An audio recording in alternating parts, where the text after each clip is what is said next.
Good morning all of you. Sanjivani Lok Seva में आप सभी का स्वागत है। तो आज हम लोग जिस एडिटोरियल पर डिस्कस करेंगे तो वह एडिटोरियल दैनिक जागरण का एडिटोरियल में मुख्य बिंदु आज वास्तविक मूल्य, जलवायु परिवर्तन, उसका प्रभाव और कोविड से संबंधित जो टीकाकरण संबंधित जो समस्याएं हैं उस पर हम चर्चा करेंगे। तो आज इस आर्टिकल में हम देखेंगे तो ये जलवायु परिवर्तन पर दिया गया। तो इस आर्टिकल में हम देखेंगे, इस आर्टिकल में मुख्य रूप से जलवायु परिवर्तन पर पड़ने वाले दुष्प्रभाव के बारे में चर्चा की गई है। यह राजनीतिक रूप से प्रेरित आर्टिकल, इस पर हम चर्चा नहीं करेंगे। यहां पर बात की गई कि टीकाकरण के संबंधित में क्या क्या समस्याएं हैं और क्या समाधान है, तो इस पर हम चर्चा करेंगे। और यह आर्टिकल दोनों में समान बातें की गई है। यह भी आर्टिकल टीकाकरण से संबंधित है। यहां पर यह बात की गई है इस आर्टिकल में, छोटे से आर्टिकल में, कि मानव जीवन ज्यादा जरूरी है कि अर्थ ज्यादा जरूरी है। तो मानव को फिर से जीवन के बारे में सोचना है, तो मानवीय जीवन शैली के बारे में दिया हुआ है। इस पर हम दो चार बिंदु चर्चा करेंगे। यह आपको कहीं ना कहीं राज्य सरकार की जिम्मेदारी के बारे में लिखा गया है, क्योंकि स्वास्थ्य राज्य सूची का विषय है और राज्य सरकार ने अपनी जिम्मेदारी को बेहतर तरीके से निर्वहन नहीं किया और आरोप प्रत्यारोप की राजनीति चलती रही। तो यह आर्टिकल कहीं ना कहीं पेपर 2 संघवाद से जुड़ता है। किससे जुड़ता है? पेपर 2 संघवाद। यह वाला आर्टिकल जुड़ता है एथिक्स से। किससे जुड़ता है? एथिक्स से। यह आर्टिकल जुड़ता है इन्वायरमेंट एंड इकोलॉजी से। इन्वायरमेंट एंड इकोलॉजी से। और यह आर्टिकल आपको जनरली जो अभी जो टॉपिक चल रहे हैं कोविड का, तो टीकाकरण वाला मामला, यह पेपर 2 ऑफ स्वास्थ्य से इसको जोड़ सकते हैं। आइए चर्चा करते हैं। तो आइए, दैनिक जागरण 21 मई। तो आज क्या बात की गई है? आशा उत्साह की जननी है। तो आशा उत्साह की जननी कैसे है? तो चंद पंक्तियों के द्वारा समझिए। आशाएं कुछ पाने की, आशाएं माँ बाप के हर सपने को पूरा करने की, आशाएं उन ऊंचाइयों को छूने की जहां मैं अपने को देखता हूं, और आशाएं उस मंजिल को पाने की जिसका ख्वाब मैं हर रोज देखता हूं, आशाएं जो मेरे अंदर के बचपन को भूलने नहीं देती, आशाएं जो मुझे जिंदा रखती है। तो आशाएं क्या होती है? उम्मीद होती है, उत्साह होती है। और आप अगर अपने अंदर आशा रखते हैं तो जीवन की दिशा सकारात्मकता होती है, और यह सकारात्मकता आपके जीवन को नया दिशा देती है, और कोई भी लक्ष्य आपके लिए कठिन नहीं होता है। किसी भी लक्ष्य की प्राप्ति आसानी से की जा सकती है। इसलिए आशावान बने रहिए। इस प्रतिकूल परिस्थिति में आशावान बना रहना बहुत जरूरी है, नहीं तो चीजें आपको कमजोर कर देगी। आज के ऊर्जा में वास्तविक मूल्य की चर्चा की गई है। तो इस में यह सवाल पूछा गया है कि मानव जीवन का वास्तविक मूल्य क्या है।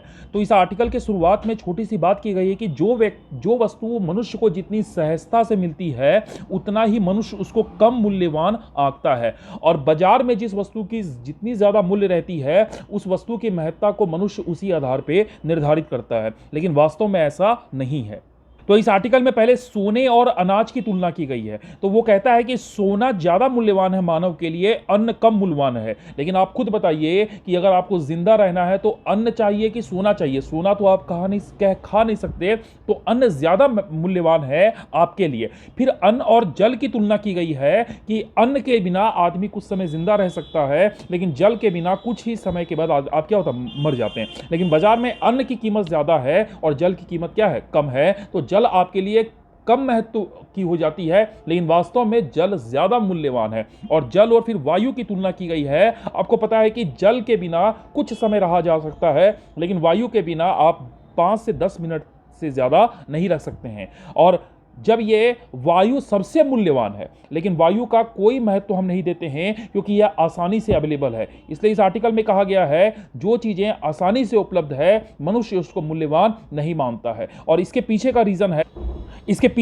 है मानव की अर्थपरक दृष्टि। मानव हर चीज को अर्थ के आधार पर देखता है कि जिसकी सबसे ज्यादा कीमत है वही क्या है? मूल्यवान है। लेकिन वास्तव में वायु, जल, अन्न ये ज्यादा मूल्यवान है, और यह मनुष्य की बेसिक नीड्स है। आज आपको पता है ऑक्सीजन, कोरोना ने ऑक्सीजन की महत्ता को दिखाया, और ऑक्सीजन को लेकर के एक बहुत बड़ी परिस्थिति उत्पन्न हुई, और यह परिस्थिति ने बताया कि यह मनुष्य के लिए कितना महत्वपूर्ण है। तो इसमें आगे बात की जाती है कि क्या आज के भौतिकवादी युग में हमारी स्थिति भी ऐसी नहीं हो गई है? जाहिर है हमें अपनी सोच में बदलाव लाने की जरूरत है। हम व्यक्ति की मूल्य, वस्तु का मूल्य उसके बाजार मूल्य के आधार पर आकलन ना करें। हम यह आकलन करें कि वो प्रकृति और समाज को क्या देता है।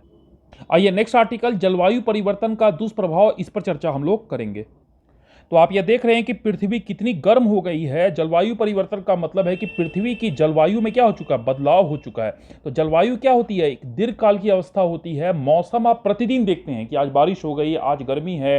तो दिन भर का जो वेदर होता है, दिन भर का जो तापमान होता है, नमी होती है, वो मौसम है। लेकिन जलवायु एक दीर्घकाल की अवस्था है। जैसे भारत में आप कहते हैं या मरुस्थलीय जलवायु है, या मानसूनी जलवायु है, सवाना जलवायु है, तो वह जलवायु है। तो मानव की एक्टिविटी से जलवायु पर बहुत ज्यादा प्रभाव पड़ा, और इसके लिए जिम्मेदार है कि ग्रीन हाउस गैसेस की मात्रा क्या कर दी हमने, बहुत ज्यादा बढ़ा दी, जिससे पृथ्वी का औसत तापमान कई गुना ज्यादा बढ़ चुका है और लगातार इसमें वृद्धि हो रही है। और इसके लिए बहुत बड़ा जिम्मेदार फैक्टर है कि हमने जीवाश्म ईंधन का जो दोहन यूज किया, जिसको जलाया, जिससे बड़ी मात्रा में कार्बन डाइऑक्साइड, मीथेन जैसे गैस, नाइट्रस ऑक्साइड जैसे गैस, जो ग्रीन हाउस गैस हैं, बड़ी मात्रा में इसकी मात्रा बढ़ी है। आज पृथ्वी क्या है, गर्म हो गई है, और इतनी गर्म हो गई है कि यह सभी चीजों को क्या कर रही है, प्रभावित कर रही है। तो मानव ने अपने एक्शन से न सिर्फ प्रकृति को प्रभावित किया, बल्कि मानव जीवन को भी प्रभावित किया, क्योंकि प्रकृति अगर प्रभावित होती है तो वह मानव जीवन को भी क्या करती है, प्रभावित करती है। तो यहां आपको समझने की आवश्यकता है कि एक green house gas effect word आता है कि एक प्राकृतिक ग्रीन हाउस गैस इफेक्ट पृथ्वी पर है, ताकि पृथ्वी का औसत तापमान 15 डिग्री सेल्सियस बना रहे और मानव के जीवन के लिए अनुकूल दशाएं बनाए रहे। ऐसा कहा जाता है कि अगर पृथ्वी पर ग्रीन हाउस गैस नहीं होते तो पृथ्वी दिन में गर्म होती और रात में बहुत ज्यादा ठंडी होती, क्योंकि रात में अगर ये गैसेस नहीं होती तो पृथ्वी का औसत तापमान नहीं बना रहता। आपको पता है कि दिन के समय सूरज की रोशनी आती है पृथ्वी पर, यह वायुमंडल के द्वारा छन छन करके पृथ्वी की रोशनी, सन की रोशनी धरातल पर आती है, और जब रात में या वापस जब ये रोशनी जाती है तो यहां पर कुछ ग्रीन हाउस गैसेस होते हैं, जिसमें जलवाष्प सबसे ज्यादा होता है, कार्बन डाइऑक्साइड होते हैं, मीथेन होते हैं, जो इस हीट को क्या करते हैं, रोक देते हैं और पृथ्वी पर औसत तापमान को बनाए रखने में योगदान देते हैं। और मनुष्य ने क्या कर दिया है, ग्रीन हाउस इफेक्ट को बढ़ा दिया है। यह कैसे बढ़ाया है कि उसने ग्रीन हाउस गैसेस की मात्रा क्या कर दिया, बहुत ज्यादा बढ़ा दी है, जिससे सन से आने वाला रेडिएशन तो आता है, लेकिन वापस जब रेडिएशन जाता है ये वापस नहीं जा पाता है। इससे पृथ्वी का औसत तापमान क्या हो चुका है, बढ़ चुका है। और यह औसत तापमान बढ़ने से किस पर प्रभाव पड़ा, जलवायु पर। इसलिए हम लोग इसको क्या कहते हैं, क्लाइमेट चेंज कहते हैं। तो सिविल सर्विस परीक्षा के लिए आपको यह पता होना चाहिए कि जलवायु परिवर्तन के कारण क्या है, जलवायु परिवर्तन क्या है, ग्रीन हाउस,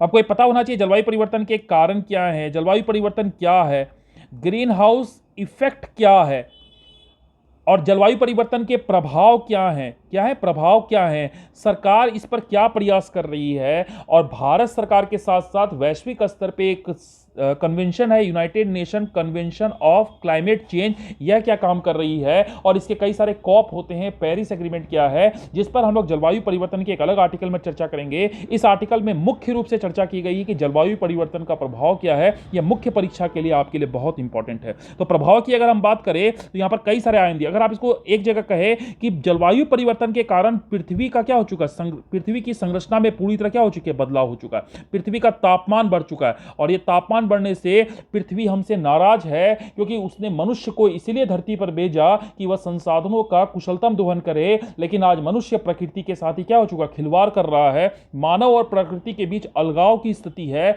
मानव प्रकृति पर हावी होना चाहता है, जिसके कारण जलवायु परिवर्तन जैसी समस्याएं दिखाई देती है। तो इसके हम प्रभाव की बात करें तो पहला प्रभाव अगर हम कहेंगे तो भयानक तूफान जैसी समस्या देखी गई। अगर आप देखिएगा ताउते देखिएगा तो ताउते की इंटेंसिटी बहुत ज्यादा थी। पहले अरब सागर में उठने वाले चक्रवात इतने गंभीर नहीं हुआ करते थे जितना ताउते ने अपना प्रभाव दिखाया। तो मौसम ने अपना रौद्र रूप ले चुका है, चाहे वो चक्रवात के रूप में हो, वर्षा के रूप में हो, या पूरी की पूरी पैटर्न के रूप में हो जिसे प्रकृति ने बनाया, वह बुरी तरह क्या हो चुका, बदल चुका है। दूसरा प्रभाव दिया गया कि 1/4 हिस्सा क्या बन जाएगा, मरुस्थल बन जाएगा, क्योंकि तापमान बढ़ेगा, पृथ्वी की नमी खत्म हो गई, भूमि की नमी खत्म हो गई, तो वहां पर कोई जैव विविधता नहीं उत्पन्न होगी और धीरे धीरे वो किसमें कन्वर्ट हो जाएगा, रेगिस्तान में कन्वर्ट हो जाएगा। तीसरा कहा गया कि पृथ्वी के 20 से 30% हिस्से किसमें, सूखे से प्रभावित होंगे। और यह सूखा प्रभाव 150 करोड़ लोगों को क्या करेगा, प्रभावित करेगा। और 150 करोड़ लोगों के लिए खाद्यान्न, पेयजल और प्राकृतिक संसाधन की कमी देखी जाएगी। एक और महत्वपूर्ण प्रभाव इसमें कहा गया है, चौथा प्रभाव कहा गया है कि पलायन होगा। पलायन कहां से होगा, जहां जनसंख्या ज्यादा है और जहां जनसंख्या कम है। और विशेष करके पलायन ध्रुवीय क्षेत्रों में होगा, जहां पर बर्फ पिघलेगी, नए नए भूभाग खुलेंगे और वहां पर मनुष्य का पलायन होगा। यह इसे इन्वायरमेंटल रेफ्यूजी भी कहा गया और यह भविष्य के लिए बड़ी संकट को लेकर के आता है। और प्रभाव में क्या कहा गया है कि भूमि की जो गुणवत्ता है वो भी प्रभावित होगी, भूमि की गुणवत्ता वो भी प्रभावित होगी और अनुपयोगी भूमि या अनुपजाऊ भूमि में 2.5 गुना की वृद्धि होगी और लोगों के पेट भरने में बड़ी समस्या उत्पन्न होने वाली है। एक और प्रभाव जल की भी बात की गई है कि जल संकट उत्पन्न होगा। क्या संकट उत्पन्न होगा? जल संकट, क्योंकि कई बार क्या होगा, बारिश होगी, कई बार बारिश नहीं होगी और स्वच्छ जल की समस्या बहुत ज्यादा बढ़ेगी। ऐसा कहा गया कि जलवायु परिवर्तन के कारण बीमारियां भी बढ़ेगी जो मानव समाज को प्रतिकूल रूप से प्रभावित करेगी, क्योंकि ये बीमारियां बढ़े हुए तापमान में ग्रोथ करेंगे, जिसके कारण न सिर्फ मानव जीवन बल्कि प्रकृति को भी एक गंभीर रूप से क्षति पहुंचाएगा। अगर जल का उत्पन्न होगा, भूमि उत्पन्न होगी तो खाद्यान्न पे भी प्रभावित होगा और खाद्य की गुणवत्ता और विटामिन की मात्रा भी खाद्यान्न में क्या हो रही है, कम हो रही है, तो खाद्यान्न उत्पादकता भी प्रभावित करेगा। आपको पता है कि पृथ्वी पर कई सारे क्या है, ग्लेशियर्स हैं बड़े बड़े, जिसे थर्ड पोल कहा जाता है। ये स्वच्छ जल के बड़े बड़े भंडार हैं। तो ये ग्लेशियर्स तेजी से क्या कर रहे हैं, मेल्ट कर रहे हैं और इस मेल्ट करने से जो उसके आसपास रहने वाले कई सारे देश हैं, क्षेत्र हैं, वह डूब जाएंगे, कई सारे महानगर डूब जाएंगे और ये कई सारे द्वीप पूरी तरह नष्ट हो जाएंगे। समुद्र का लेवल बढ़ जाएगा, जिससे न सिर्फ केवल मनुष्यों को प्रभावित करेगा बल्कि समुद्री जीव जंतु को भी क्या करेगा, प्रभावित करेगा। और हम बात करें कि ऐसा कहा जाता है कि जलवायु परिवर्तन के कारण 20 लाख से ज्यादा प्रजातियां सदा के लिए क्या हो जाएगी, नष्ट हो जाएगी। तो यह भी सोचने का विषय है। और अगर समुद्र की बात करें तो समुद्र में जल स्तर बढ़ेगा, समुद्र में तापमान बढ़ेगा और अभी तापमान समुद्र का उच्चतर स्तर पे है और साथ साथ समुद्र में अम्लता बढ़ेगी, क्योंकि यह CO2 के बहुत बड़े क्या सिंक होते हैं, जिससे समुद्र में रहने वाले पूरे पारिस्थितिक तंत्र क्या होंगे, प्रभावित होंगे। और यह पारिस्थितिक तंत्र क्या करता है, मनुष्य से भी जुड़ा हुआ है और समुद्र में कोरल्स भी प्रभावित होंगे और समुद्र और पृथ्वी के बीच जो बना हुआ मैंग्रोव है वो भी प्रभावित होगा। इसका मतलब क्या है कि जलवायु परिवर्तन के प्रभाव न सिर्फ मनुष्य पे होंगे बल्कि प्रकृति पर होगा। ऐसा कहा जाता है कि 21वीं सदी में हमारी लड़ाई, सबसे बड़ी लड़ाई जलवायु परिवर्तन के साथ है, प्रकृति के साथ है और प्रकृति और मानव के बीच संघर्ष लगातार बढ़ रहा है। कोविड उसका ही एक उदाहरण है। आने वाले समय मनुष्य के लिए कष्टदायक होने वाले हैं, क्योंकि जिस प्रकार मनुष्य ने प्रकृति का शोषण किया या प्रकृति का अंधाधुंध दोहन किया, चाहे वो जल हो, जंगल हो, जमीन हो, तो इसका परिणाम अब मनुष्य भुगतने के लिए तैयार हो जाए। तो इस आर्टिकल में मिला जुला के वही बात की गई है जो मैंने आपको पॉइंट्स के रूप में कह दिया। ये पॉइंट्स आप लिख लीजिएगा, एग्जामिनेशन हॉल में बहुत काम आपके आएंगे। तो इसमें समाधान में बड़ी अच्छी लाइन आप सोच सकते हैं, जब तक जल, जंगल और जमीन के अति दोहन पर अंकुश नहीं लगेगा तब तक जलवायु परिवर्तन से उपजी चुनौतियां बढ़ती जाएगी और उस दिशा में इसके खिलाफ संघर्ष अधूरा ही रहेगा। अब हमें प्रकृति के साथ जीना है, प्रकृति के विरुद्ध भी जीना नहीं है, क्योंकि प्रकृति है तो हम हैं, प्रकृति से हम हैं और प्रकृति को जिंदा रखना हमारी जिम्मेदारी भी है। यह आर्टिकल समझिए इसको कि ताकि सलामत रहे जीवन, इसे डार्विन के विकासवाद से जोड़ा गया है कि जो सक्षम होगा, समर्थ होगा, वही लड़ाई जीतेगा और अपने अस्तित्व को बचा लेगा। और कोविड जैसी बीमारी ने यही कहा और यह महामारी जो लोग आज तक सुनते आए थे उन्होंने देख भी लिया। और जो इस महामारी के समय में जो प्रकृति के विरुद्ध काम कर रहे थे वो न सक्षम थे न समर्थ थे और वो क्या हो गए, वो पृथ्वी से वापस देवलोक में भेज दिए गए। इसमें कहा गया कि प्रकृति उन लोगों को माफ नहीं करती है जो अब तक उसके खिलाफ जा रहे थे, जैसे बेतरतीब जीवन शैली, अखाद्य भोजन, देर तक जागरण, सुबह की सैर से तौबा करने वाले लोग ही आजकल कलिवत हो रहे हैं। मतलब जिनकी जीवन शैली प्रकृति के विरुद्ध हो चुकी थी, कोरोना सबसे ज्यादा प्रभावित उसी को कर रहा है। तो इसमें ऐसा कहा गया कि यदि हम अपने जीवन और समय के साथ तालमेल नहीं बैठा पाएंगे तो हम पीछे रह जाएंगे। और अगर आज हमें जीवित हैं तो इसके पीछे हमारी जीवन शैली ही है और भारतीय जीवन शैली ने हमें सांस लेने के लिए बहुत ज्यादा योगदान करवाया। ठीक है, तो इसमें सॉल्यूशन दिया गया, हमें अच्छा स्वास्थ्य चाहिए ताकि हम चीज़ों से मुकाबला कर सके, क्योंकि लड़खड़ाते कदमों से न तो स्वयं को खड़ा कर पाएंगे न ही दूसरों का सहारा बन पाएंगे। आओ संकल्प ले, हम प्रकृति के नियमों का पालन करते हुए समर्थ बने और हमारे अपनों को अपने पांव पर खड़ा करने में अपनी महत्वपूर्ण भूमिका निभाए, ताकि खुद का जीवन सलामत रहे और दूसरे के जीवन के बदलाव करने में एक महत्वपूर्ण भूमिका हम अदा कर सके। ये आर्टिकल एक एथिकल आर्टिकल है, तो यहां पर एथिक्स में इसका प्रयोग करना है कि किस प्रकार हमें जीवन शैली को प्रकृति के अनुरूप बनाना है, तभी मानव जीवन क्या हो सकेगा, एक सकारात्मक दिशा में आगे बढ़ेगा और डार्विन का विकासवाद का सिद्धांत बिल्कुल इस पर फिट बैठता है। इस आर्टिकल में बहुत ज्यादा इंपॉर्टेंट बात नहीं लिखी गई है, लेकिन कुछ कुछ आयामों पर हम चर्चा करेंगे। बहानेबाजी के बजाय काम करने का समय है। आपको पता है कि वर्तमान में बहुत सारे राज्य जैसे दिल्ली हो गया, कर्नाटक हो गए और भी कई सारे राज्य, पंजाब, हरियाणा हो गए, दक्षिण के राज्य हो गए, जहां पर ऑक्सीजन बेड और दवाओं की कमी के चलते कोरोना संक्रमित मरीजों की मृत्यु ने देश की चेतना को क्या कहता है, झकझोर दिया था। लेकिन आपको पता है कि सार्वजनिक स्वास्थ्य और स्वच्छता, अस्पताल, दवाखाना जैसे विषय राज्यों की सूची में है, तो राज्य सरकार बिल्कुल तरह विफल रही इस कोरोना आपातकाल से निपटने में। और राज्य के जो अस्पताल थे उन्होंने दिखाया कि उनके यहाँ तैयारियां क्या है और आवश्यक चीजों की उपलब्धता भी वहां पर नहीं देखी गई। तो अभी आरोप प्रत्यारोप की राजनीति चल रही है। राज्य केंद्र पर आरोप लगा रहा है और केंद्र यह कह रहा है कि राज्य अपना काम ठीक से नहीं कर रहे हैं। तो इसमें यह कहा गया कि अभी जो संकट से हम एक बार जब हम संकट से उबर जाए तब हमें जरूर सोचना चाहिए कि इस साल की पहली तिमाही में विभिन्न जिम्मेदारों जैसे कि केंद्र सरकार, केंद्र स्वास्थ्य मंत्री, केंद्र स्वास्थ्य सचिव, केंद्र मंत्रालय के अधिकारी के अलावा राज्य के मुख्यमंत्री, राज्य के सचिव, राज्य के मंत्री और भारतीय चिकित्सा अनुसंधान परिषद, भारत के प्रशासक, देश के निजी अस्पताल ने कोरोना को रोकने के लिए क्या किया था, क्या नहीं। आज अभी आवश्यकता है कि देश इससे मिलकर लड़े और देश बहुत बेहतरी से लड़ रहा है ताकि हम कोरोना के दूसरे लहर से आसानी से निजात पाले, कम से कम लोगों की जाने दी जाए और तीसरी लहर को भारत में आने नहीं दिया जाए।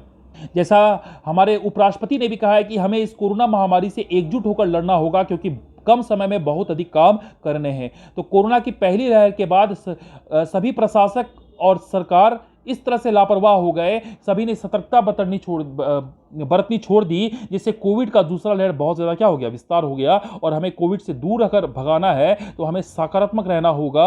और इसमें एक लाइन कही गई कि देश में ऐसा कोई भी परिवार नहीं है जो कोरोना से किसी न किसी तरह प्रभावित नहीं हुआ। ऐसे में हमें कठिन समय में पार पाने के लिए एक महामानव की तरह साहस, संकल्प एवं सकारात्मकता प्रदर्शन करना चाहिए। आरोप प्रत्यारोप की राजनीति नहीं करनी चाहिए, दोषारोपण की राजनीति नहीं करनी चाहिए। यहां पर एक सक्षम और मजबूत सरकार की आवश्यकता है, सक्षम और मजबूत विपक्ष की आवश्यकता है जो सहयोगी की भूमिका निभाए और सभी राजनीतिक पार्टियां इस राष्ट्रीय आपदा में सहयोग करें ताकि देश को इससे निकाला जाए और बात पर इस पर चर्चा की जाए कौन इसके लिए जिम्मेदार था और कौन इसके लिए जिम्मेदार नहीं था। यह आर्टिकल टीकाकरण से जुड़ा हुआ है। टीकाकरण तेज करने से ही तीसरी लहर से हम क्या कर सकते हैं, बचाव कर सकते हैं। आपको पता है कि कोविड काल में जो टीका है वो संजीवनी है। क्या है, संजीवनी और अमूल्य है, क्योंकि मानव जीवन को सुरक्षित करने में इसका बहुत बड़ा योगदान है। कई सारे विकसित देशों ने अपने देशों में टीकाकरण करवा लिया और इस टीकाकरण करवाने के बाद वहां पर हर्ड इम्यूनिटी डेवलप हुई है और लोग बिना स्वतंत्रता के साथ क्या कर रहे हैं, काम कर पा रहे हैं, क्योंकि लोगों को यह सुरक्षा कवच प्रदान करता है। तो इसमें कई सारे मुद्दे हैं, क्योंकि जो कोविड है वो अनजान, अदृश्य और अबुझ वायरस है जिसके नेचर में लगातार क्या हो रहा है, बदलाव हो रहा है। तो टीकाकरण क्या कर सकता है, टीका ही हमें उसे बचाव दिला सकता है। तो भारत में टीका के कई सारे प्रकार हैं, चाहे स्वदेशी टीका है और विदेशी टीका है। स्वदेशी में आपको पता है कोवैक्सीन और कोविडशील्ड है।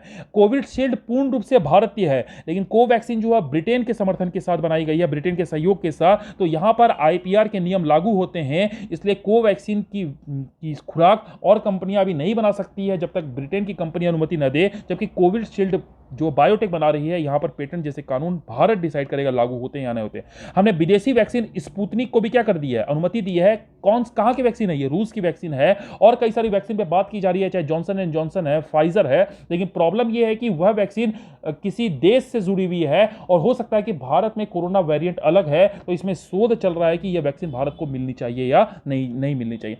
तो आपको पता है कि भारत में टीकाकरण अभियान 16 जनवरी से चालू किया गया था और सबसे पहले फ्रंटलाइन वर्कर्स को दिया गया। फ्रंटलाइन वर्कर्स के जो स्वास्थ्य कर्मी हैं, नर्सेस हैं, डॉक्टर हैं, जो प्रशासक हैं, उनको दिया गया ताकि यह देश को बचाने में जो अपना अमूल्य योगदान दे रहे हैं, जो राष्ट्र सेवक के रूप में ये दिखाई दे रहे हैं, वो सुरक्षित रहे। उसके बाद हमने 60+ लोगों को देना चालू किया, 45+ लोगों को देना चालू किया, 18+ लोगों को देना चालू किया। तो चरणबद्ध रूप से भारत में टीकाकरण कार्यक्रम चला। अभी 18 से नीचे लोगों पे ट्रायल चल रहा है कि उनको वैक्सीन किस प्रकार दी जाएगी। और अभी हाल ही में एक डीजी नाम की दवाई भी निकाली गई है, किसके द्वारा, डीआरडीओ के द्वारा। तो यह ऑक्सीजन की मात्रा को क्या करता है, कम करता है। तो टीकाकरण अभियान से संबंधित कई सारे मुद्दे हैं, उस मुद्दों पर उस आर्टिकल पर चर्चा की गई है। तो जो मुद्दे पर चर्चा की गई है वो टीका के आपूर्ति और वितरण से संबंधित है। अभी भारत में मात्र 3% लोगों को ही दोनों डोज मिला है और बहुत सारे लोगों को अभी तक डोजों की उपलब्धता अवेलेबल नहीं है। दूसरी समस्या देश में टीकों की उपलब्धता को लेकर के है। जनसंख्या के हिसाब से टीकाकरण का कार्य बहुत धीमा भी चल रहा है क्योंकि टीका उपलब्ध नहीं है। दूसरा है कि जिनको टीका लग गई है उनको भी कोरोना होने का डर रहता है, तो क्या है कि हमें फिर से उनको कोविड प्रोटोकॉल का पालन करना है।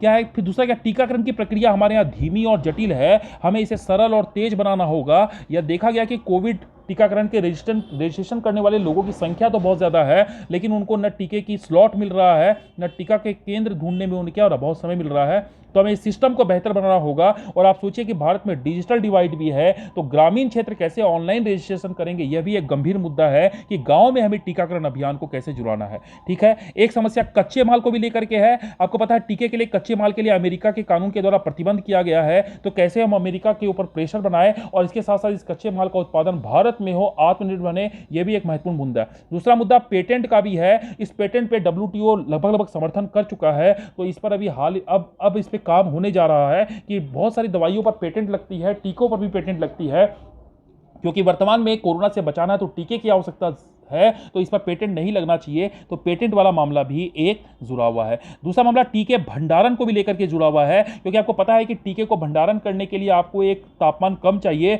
और इस तापमान कम होने नहीं होता है तो ये टीके क्या हो जाते हैं, बर्बाद हो जाते हैं, क्योंकि यह जीवनदायिनी है, यह संजीवनी है, एक एक डोज कीमती है, तो ये टीके की बर्बादी ये भी एक बहुत बड़ी समस्या है। केंद्र और राज्य के बीच समन्वय की भी बड़ी समस्या है। टीकाकरण को लेकर के डाटे और आंकड़े को लेकर भी समस्या है। ठीक है, और एक समस्या है कि 18 से जो 18 से कम वर्ष के आयु हैं उनके ऊपर टीका किस प्रकार दिया जाएगा। अभी इस पर ट्रायल चल रहा है, तो 18 वर्ष से कम आयु के भारत में 32 करोड़ लोग हैं, तो 32 करोड़ लोगों की सुरक्षा के लिए भी हमें काम करना होगा। तो मुद्दे कई सारे हैं, इस मुद्दे का समाधान भी करना होगा, क्योंकि हमें भारत को इस प्रतिकूल परिस्थिति से अगर निकालना है तो हमें टीकाकरण अभियान को तीव्रता देनी होगी, तभी भारत को इस कोविड महामारी के प्रतिरूप से निकाला जा सकता है। तो इसके लिए आपको बहुआयामी रणनीति पर काम करना होगा। तो टीके के कच्चे माल पर काम करना होगा, पेटेंट पर काम करना होगा, निजी क्षेत्र को हम प्रोत्साहन दे सकते हैं कि वो अधिक से अधिक टीकाकरण बनाएं, क्योंकि भारत इससे पहले भी महामारी से पीड़ित रहा है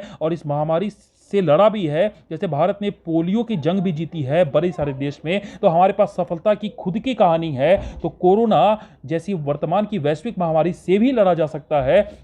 समाधान यही है कि सभी हितधारक मिलकर काम करें, और इस समय राष्ट्र सेवा का समय है कि राष्ट्र के प्रति अपनी सेवा को दिखाइए, और प्राइवेट निजी संपत्ति या पूंजीपति को आगे आना चाहिए, कॉर्पोरेट सोशल रिस्पॉन्सिबिलिटी के तहत अपनी भागीदारी को निभाना चाहिए, और इस टीकाकरण अभियान में असंतुलन नहीं होना चाहिए। जैसे विकसित देशों के पास टीका ज्यादा है, गरीब देशों के पास टीका कम है, यह असंतुलन नहीं होना चाहिए। तो विकसित देशों की भी जिम्मेदारी बनती है और पूंजीपतियों की भी जिम्मेदारी बनती है कि राष्ट्र को इस प्रतिकूल आपदा से बचाए। तो सभी लोगों को आगे आना होगा, राष्ट्र भक्ति दिखानी होगी, तभी हम इस चीज से आगे लड़ सकते हैं। ठीक है, और हमें तीसरी लहर से भी अगर बचना है, इसलिए कहा गया कि जल्द से जल्द कोविड रोधी टीके की किल्लत को दूर करना है और लगवाने की प्रक्रिया को सरल बनानी है, तभी हम कोविड के तीसरे लहर से क्या कर सकते हैं, भारत को बचा सकते हैं।